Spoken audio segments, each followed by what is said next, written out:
Hello student, welcome to my channel. आज हम करने वाले हैं क्लास 8 चैप्टर 1 रैशनल नंबर। आज हम पूरी इस वीडियो में रैशनल नंबर से रिलेटेड सारी चीज़ों को सीखेंगे। रैशनल नंबर होते क्या है? रैशनल नंबर वो नंबर्स हैं जिनको P अपॉन Q की फॉर्म में लिखा जाता है और Q जो होता है वो नॉट इक्वल्स टू 0 होता है। अगर आप कोई फ्रैक्शन लेते हैं 2/3 तो इसमें जो 3 है वो 0 आपका नहीं होना चाहिए, तो ये क्या कहलाएगा? आपका रैशनल नंबर कहलाएगा। अब इससे पहले आपने क्लास में पढ़ा है natural number, whole number, integer, decimal number and fraction number. ये सब भी क्या कहलाते हैं? आपके रैशनल नंबर कहलाते हैं। नेचुरल नंबर 1 2 3 4 एक काउंटिंग होती है जो कंटिन्यू चलती रहती है, मतलब इन्फिनेटिव तक है। होल नंबर वो नंबर होते हैं जो नेचुरल नंबर में अगर आप 0 को ऐड कर दो तो वो आपके क्या कहलाएंगे? Whole number. ये भी इन्फिनेटिव तक होते हैं। उसके बाद है इंटीजर। इंटीजर क्या होते हैं? इंटीजर में आपका 0 और 1 2 3 ये सारे तो होल नंबर्स हैं ही, साथ में आपके नेगेटिव नंबर्स भी होते हैं। तो पॉजिटिव एंड नेगेटिव नंबर का जो कॉम्बिनेशन होता है और साथ में एक 0, तो ये पूरा आपका क्या कहलाता है? इंटीजर कहलाता है। उसके बाद है आपका डेसिमल नंबर। डेसिमल मतलब जो ये पॉइंट है इसको आप डेसिमल बोलते हैं। तो डेसिमल आपके कोई भी हो सकते हैं, जैसे 2.3, 5.6, 9.5, 4.2, ये सारे आपके क्या कहलाएंगे? डेसिमल। फ्रैक्शन क्या है? फ्रैक्शन भी P अपॉन Q की फॉर्म में लिखे जाते हैं। 3/6, -1/2, 9/12 एंड 4/5, ऐसे और भी हो सकते हैं। तो देखिए, मैंने बोला कि natural number, whole, integer, decimal and fraction, ये सभी क्या है? आपके रैशनल नंबर है। देखिए, नेचुरल नंबर जैसे फॉर एग्जांपल आपका नेचुरल नंबर 1 है, तो ये तो अभी P अपॉन Q की फॉर्म में नहीं है, लेकिन अगर आप इसके अपॉन में 1 लगा दोगे तो ये आपका P अपॉन Q की फॉर्म में हो गया। होल नंबर में आपने 2 है जैसे, तो इसके नीचे भी अगर आप 1 लगा दोगे तो ये भी आपका P अपॉन Q की फॉर्म में हो गया। इंटीजर है, इंटीजर में -4 है, इसके नीचे 1 लिख दोगे तो ये भी आपका P अपॉन Q की फॉर्म में है। फिर आपका डेसिमल है 2.3। अगर आप पॉइंट हटाते हैं तो पॉइंट के बाद कितने डिजिट हैं? 1, मतलब अपॉन में 10, तो 23/10, ये भी आपका क्या हो गया? P अपॉन Q की फॉर्म में हो गया। और फ्रैक्शन आपका पहले से ही आपका क्या है? P अपॉन Q की फॉर्म में है। आई होप आपको ये क्लियर हो गए होंगे। उसके बाद हम सीखेंगे रैशनल नंबर की प्रॉपर्टी। जब आप कोई भी दो रैशनल नंबर को ऐड करते हैं तो उसका जो आंसर आता है वो रैशनल नंबर ही आता है। फॉर एग्जांपल आपके पास एक रैशनल नंबर है 2, एक है 3, तो अगर आप इसको ऐड करते हो तो आता है 5, तो 5 भी एक क्या है? रैशनल नंबर है। एक रैशनल नंबर है 3, इसमें से रैशनल नंबर 2 को माइनस करोगे तो आंसर आता है 1, तो ये भी आपका क्या है? एक रैशनल नंबर है। 2 रैशनल नंबर को जब आपस में मल्टीप्लाई करते हैं, फॉर एग्जांपल 2 × 3, तो ये आपका आ गया 6, तो 6 भी आपका क्या है? एक रैशनल नंबर है। फिर रैशनल नंबर को अगर आप रैशनल नंबर से डिवाइड करेंगे तो आंसर क्या आता है? Rational number. जैसे 6/2, तो 2 से अगर आप 6 को डिवाइड करेंगे तो आ जाएगा 3, तो 3 भी आपका क्या हो गया? ये रैशनल नंबर हो गया। तो आई होप ये क्लियर हो गया होगा। चलिए आगे और इसकी प्रॉपर्टीज पढ़ते हैं।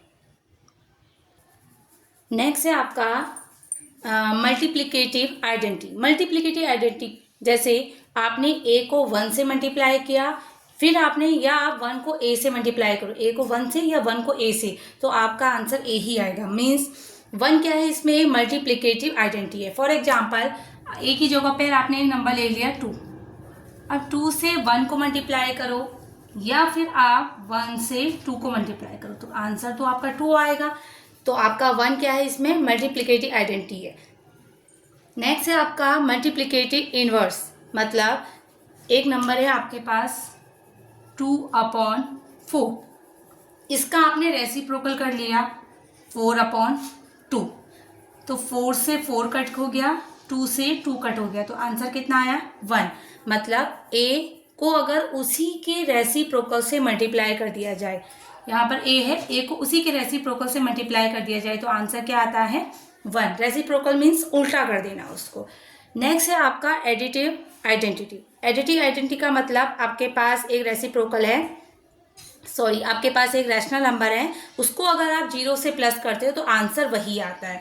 जैसे आपके पास एक रैशनल नंबर है 2/3, इसको अगर आप 0 से प्लस करेंगे तो आंसर 2/3 ही आएगा। तो ये आपका क्या हो गया? Additive identity. नेक्स्ट है आपका कम्यूटेटिव प्रॉपर्टी। कम्यूटेटिव प्रॉपर्टी में क्या करते हैं, जैसे a plus B is equal to B plus A multiply B equals to B multiply A. जैसे दो नंबर है आपके पास रैशनल नंबर 2 + 3 या 3 + 2, आंसर तो 5 ही आएगा। अगर मैं 2 से 3 को मल्टीप्लाई करूं या 3 से 2 को मल्टीप्लाई करूं तो आंसर क्या आएगा, 6।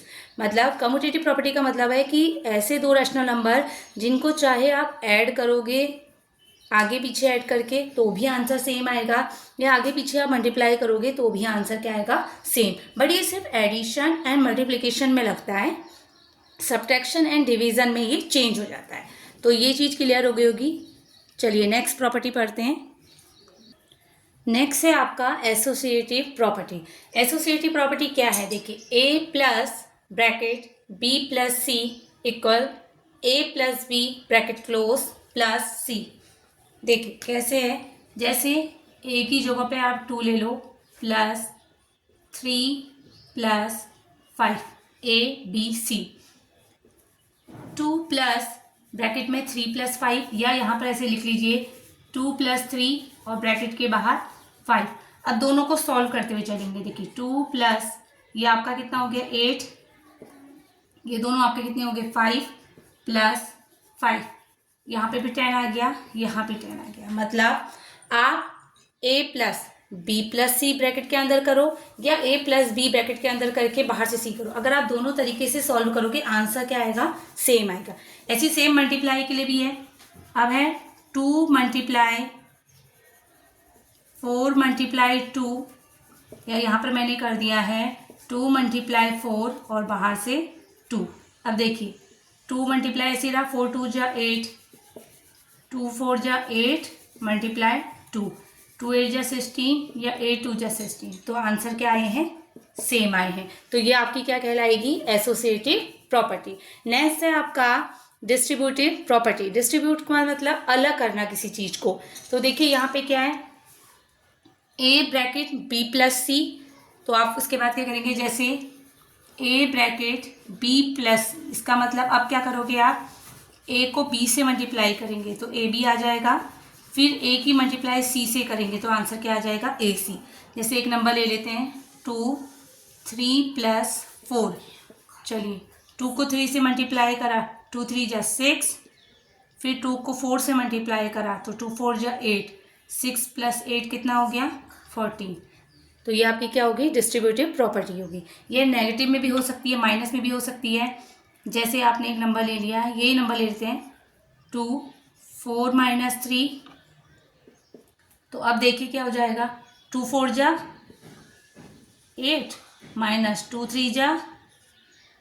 3 = 6, तो 8 - 6 कितना हो गया 2।